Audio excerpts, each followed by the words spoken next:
Ready? 1, 2, 3. It's a 50-50. I know, but you know what? You look fantastic. So the clap can not be as magnificent as your outfit. That's right. I mean, it's hard. It pales in comparison. That's right. Welcome to IHIP News, where we share our opinion on the news that is important to us. Pumps has prepared a little segment on our most delicious entree, which is, of course, Republican cannibalism. It is amazing to me how they cannibalize one another. I mean, they crawl on each other's back to eat the other ones. There's no unity. It's complete and total mass implosion. So the first person, the most recent, making the most waves is Ken Buck.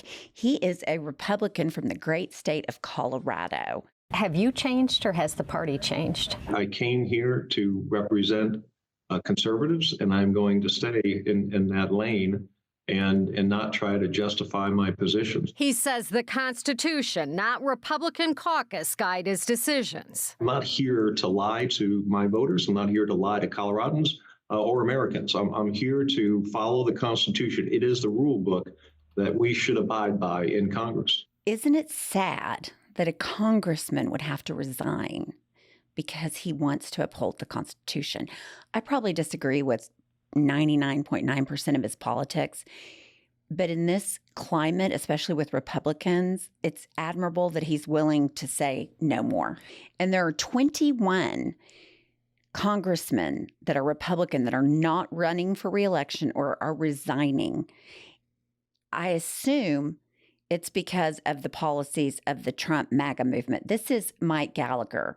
He is a Republican from Wisconsin who was resigning his seat early because he has been attacked by Republicans because he did not vote for the impeachment of the Secretary of Homeland Security, Mayorkas. So he's gone. Another one bites the dust. And then this one hits close to home. James Lankford, who, as everyone knows, worked for months and months and months, got a bipartisan bill regarding border protection that was the strongest border laws, the strongest beef up to Border Patrol, all of those things that everybody says they want at the border. So he worked on that bipartisan legislation and was immediately attacked by Trump and by Trump people.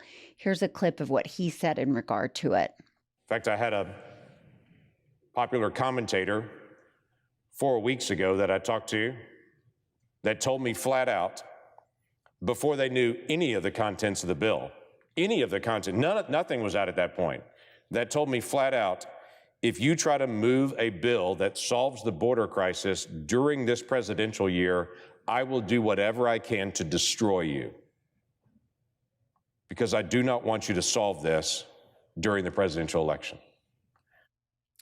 How stark is that? All they do is cry and cry and cry about the border, but they don't want to take any action because Donald Trump wants to be able to use it on the campaign. But of course they don't want to take action. Of course, he goes out there and tries to show an ounce of desire to do his job. And then, he gets squashed down. What's so disappointing about all three of these people, Lankford included, I am not going to celebrate that he went to work and did his job. We got up this morning and came and did our job.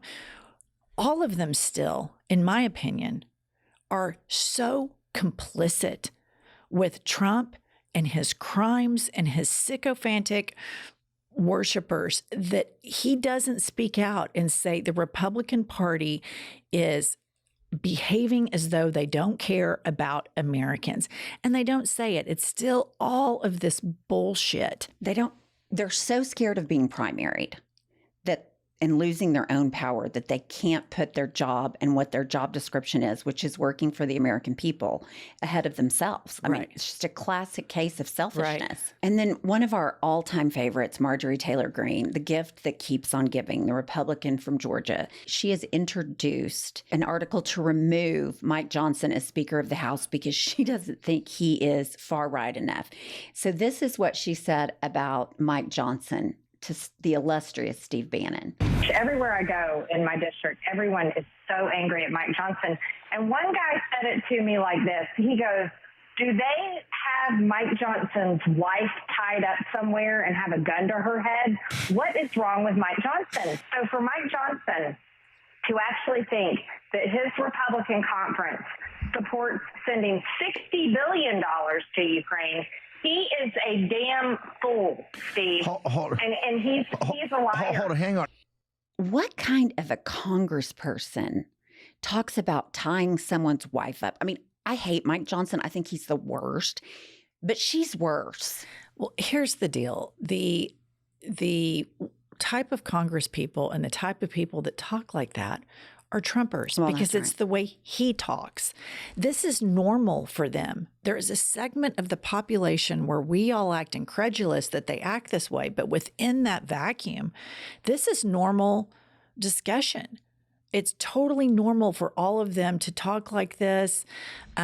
Mike Johnson is not even a sane person. Marjorie Taylor Greene is equally as insane. And she talks about everybody in my district, and I'm just going to say it.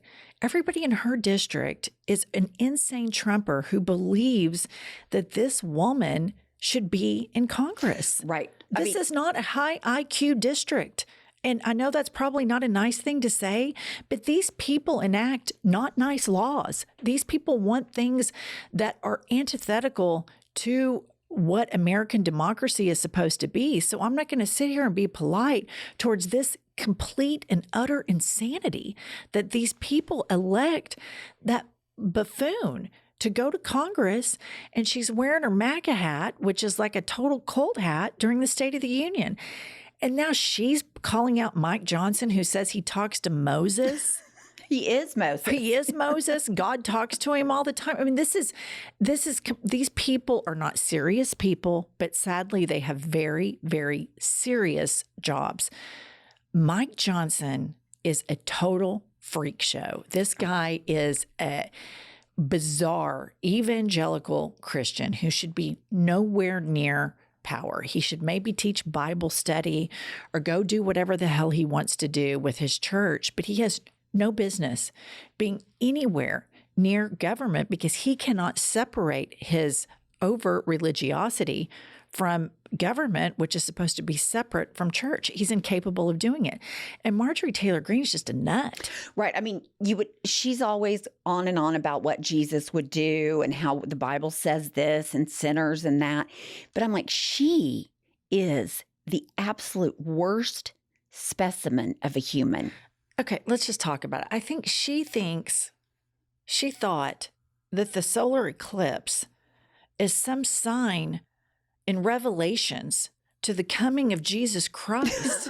What? Yes.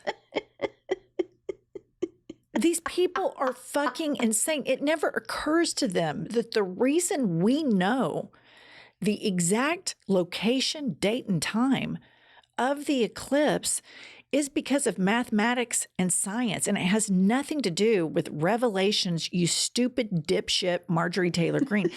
But this is a person who also thought that there were like space lasers and all this crazy shit.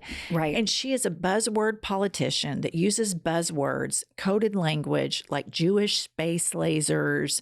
And you know, if she wants to browbeat Mike Johnson, I'll get my popcorn and watch it. But this is just, these people are representative of a larger group of dumb, religious, uneducated Americans. And the problem that we have, I used to think, okay, they're boomers. Right. And they're going to die off. Marjorie Taylor Greene is not that old. Neither is Mike Johnson.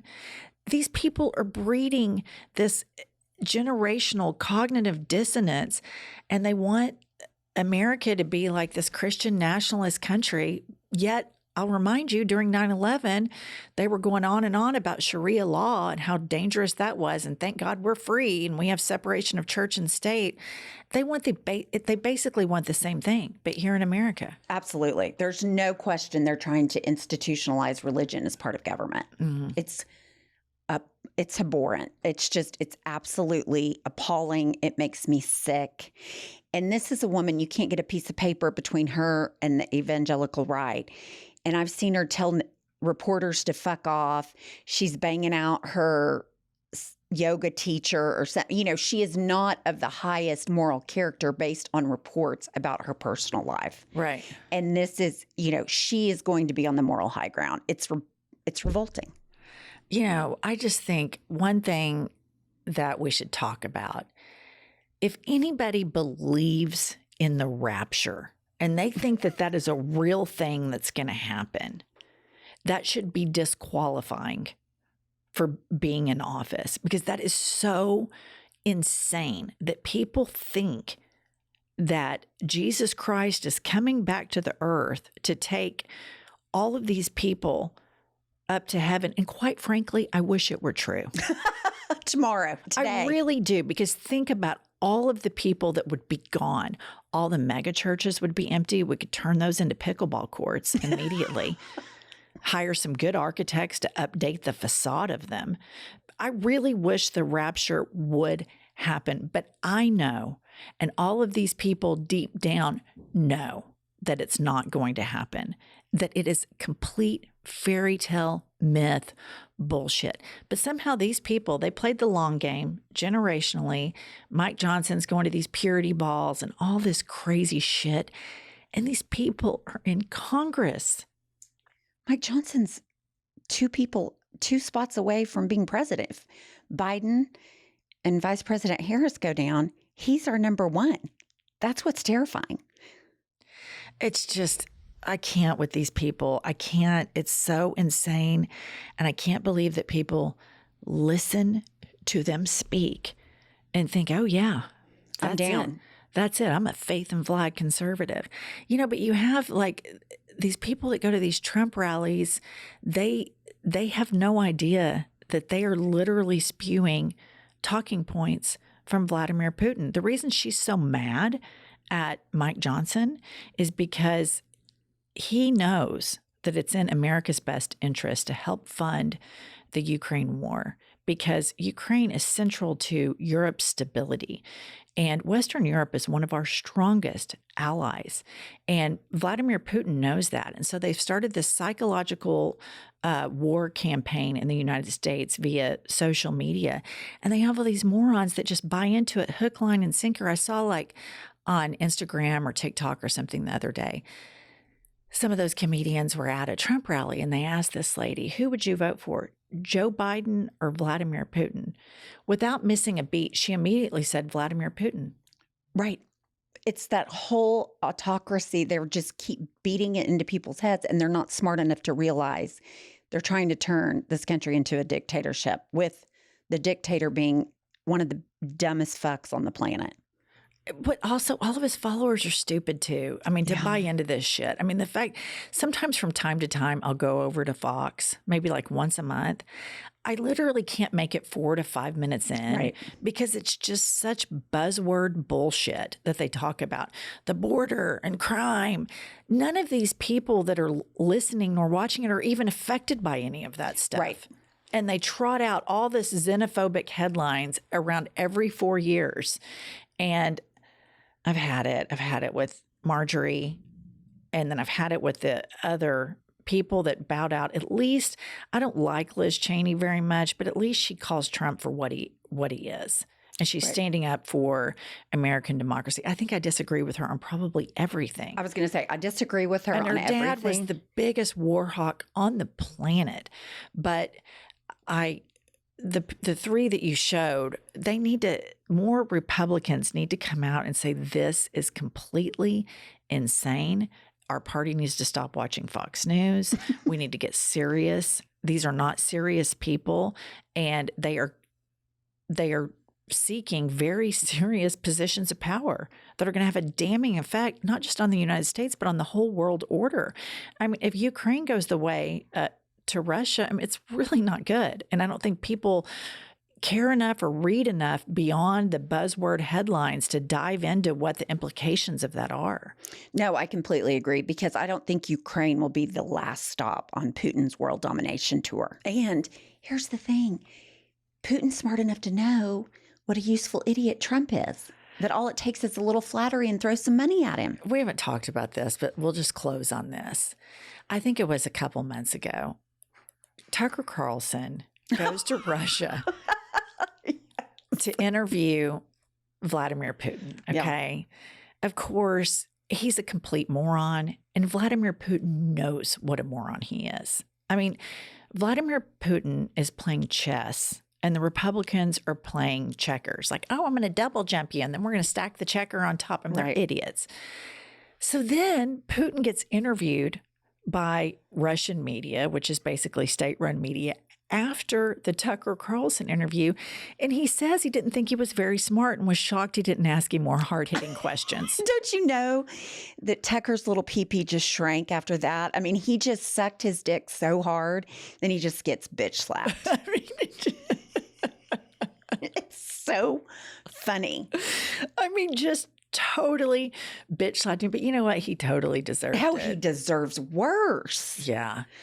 Well, I'm just waiting around for Mike Johnson's scandal to come out because there's going to be something pretty big. It's got to be. Yeah. With his, what is it? Covenant eyes, porn watching accountability. I mean, that's fishy. I'm just going to say that's fishy. Well, of course it is. Yeah. Of course it is. I mean, the fact that you would ask your teenage son to monitor your porn use is so screwed up. I mean, you could line up 100 educated therapists and all 100 would say it was nuts. But if you get into this, you know, these Christians think they have Christian Science. Right. You know, where we're a therapist based in Christianity. Then they would say, oh, this is a great accountability thing. I've had it. I've had it. I wish the rapture were true and would come take all of these evangelical Christians because I cannot stand them or their policies or their hate or their judgment and how they use their religion to shield themselves while at the same time they weaponize it. And they're all snowflakes. You ask one critical question where you're using just a nuance of deep thought and they have a stage 5 meltdown. I'm being persecuted. Right. They are the worst at that. I had it. Fuck off. All right. Stick with us for more hot takes. And we will see you when we feel like it. It's so